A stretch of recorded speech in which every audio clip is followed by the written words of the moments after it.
म्हणजेच वाघ bill explore करायचं. तर वाघ बिलाकडे तुम्ही कसे जाऊ शकता ते मी तुम्हाला सांगतो. चित्त दरवाजाजवळ येऊन समोर दिसणारा शिवप्रसाद हॉटेल लक्षात ठेवा आणि हा हॉटेलच्या मागून जाणारा रस्ता तोच तुम्हाला घेऊन जातो वाघ बिलाकडे. रायगडावर सगळेच जातात, पण हे ठिकाण खूप कमी लोकांना माहिती आहे.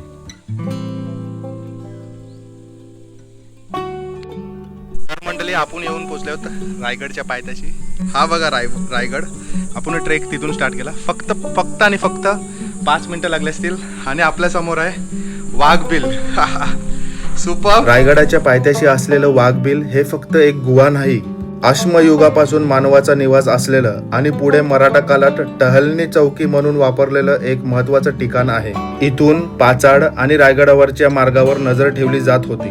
विशेष म्हणजे गुहेतून बाहेर सगळं दिसतं, पण बाहेरून आत काहीच दिसत नाही.